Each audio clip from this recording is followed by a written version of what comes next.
Hi everybody, we're going to be looking at Chapter 4 in the Bryk book right now.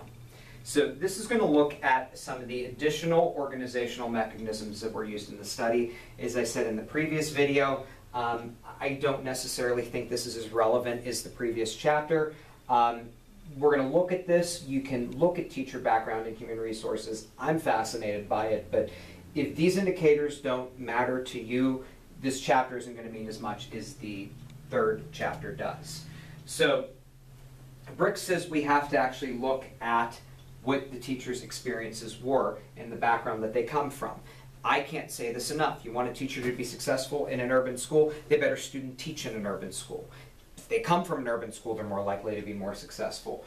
Where their undergraduate degree is from makes a difference as well. So try to think about that when you're thinking about teacher background and hiring. Most schools should be able to retain teachers for 3 years. If you can't retain a teacher for 3 years, schools don't improve. That's the magic number. If I can keep a teacher for 3 years, I've been successful. So professional development is also looked at. It's difficult. This is tough to say because you have to look at the quality and the frequency of professional development, which is important, but then how do you measure quality of professional development? Frequency is easy to measure, but quality, it's basically, does the work that you do in a professional development meeting, does it actually play out in each individual classroom? That's tough to measure, and that's tough to understand as well. So organizational mechanisms in how they look at attendance first and student learning second is also important. I want to try to identify the indicators that best correlate with each and talk about how you can use that to improve your own organizational capacity. So if you want to improve attendance, number one, according to this study, is safety and order. Number two was parent involvement. My opinion, we flip this. Parent involvement improves attendance, then safety and order. I would think that the schools that we're all working in, if the parents are involved, that'll support attendance. Work orientation, teacher background, and curriculum alignment were all strong indicators, but not as important as safety and order and parent involvement. I think if you're going to do a study on attendance, you need to look at the level of parent involvement first and safety and order second.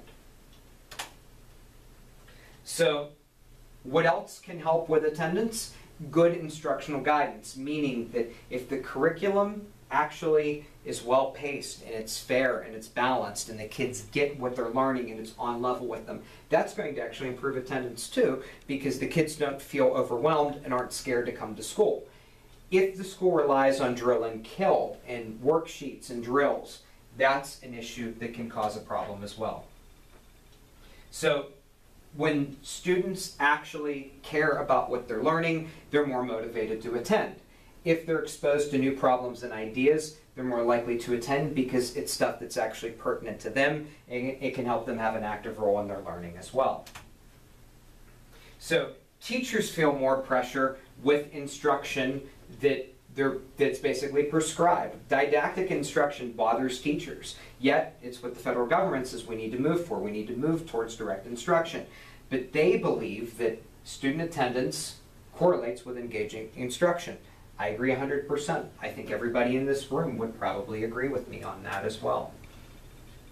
So safety and order, if the school was weak in curriculum alignment and safety and order, attendance didn't improve.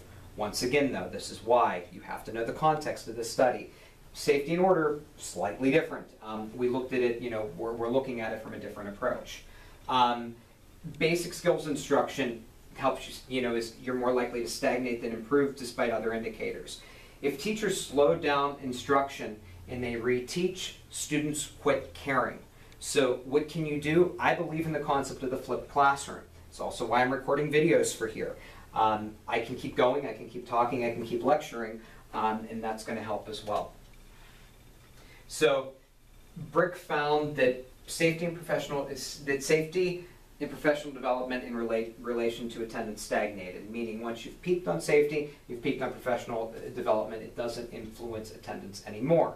If there was poor professional development and poor safety, attendance didn't improve as well. So quality professional development and safety and security could be an indicator that improves attendance. Maybe, maybe not, who knows. So student learning results. Student learning was the indicator that Bryk looks at that the most important.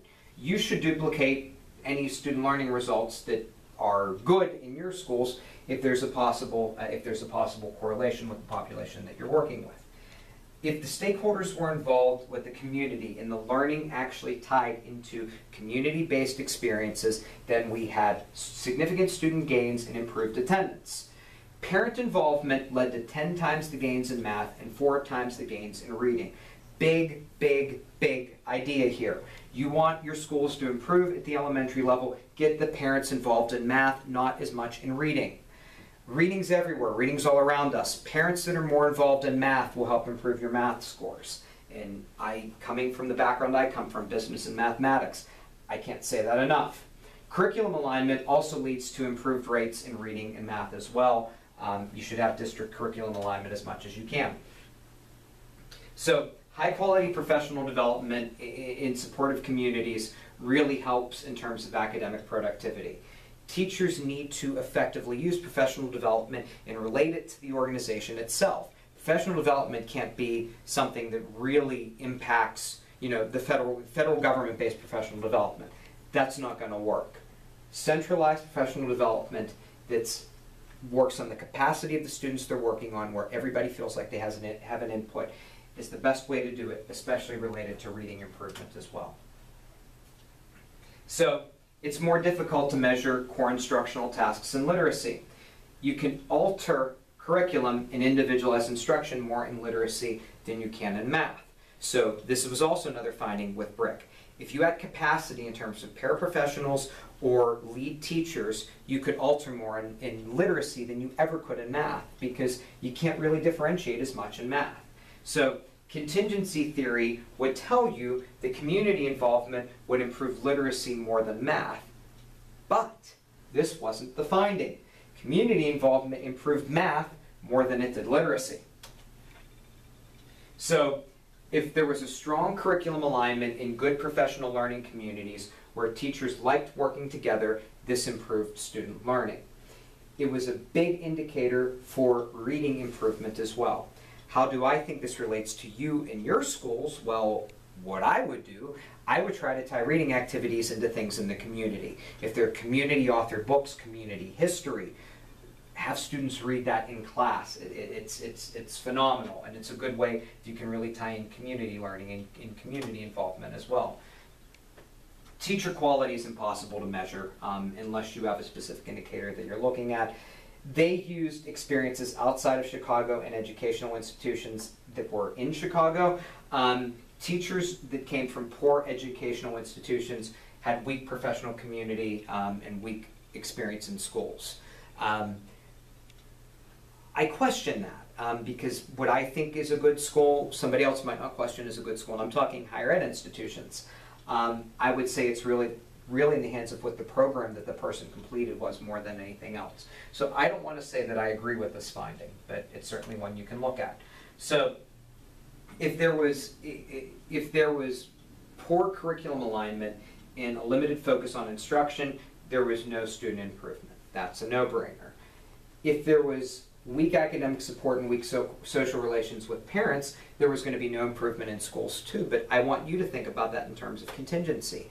They do play off of each other. That's important. A school's not going to improve if the parents don't know what's going on in the organization. So the findings were that we have to have strong leadership focusing on strengthening professional capacity of faculty. It has to match what's going on in the school. The programs have to be rigorous, but more importantly, the teachers have to understand what the programs are doing, and they have to be able to convey that to parents too. Adults must enjoy what they're doing, and students must enjoy what they're working. And operations management is important. The principal has to be able to manage the school as well as be an instructional leader as well. So the rest of the chapter is really statistical. I don't think it really pertains to you. We're going to focus on the relational trust chapter, which this is the chapter that if you're doing a dissertation on trust, you probably want to read chapter 5. So that's really it with this chapter. Chapter 5 is going to focus more on trust. Thank you.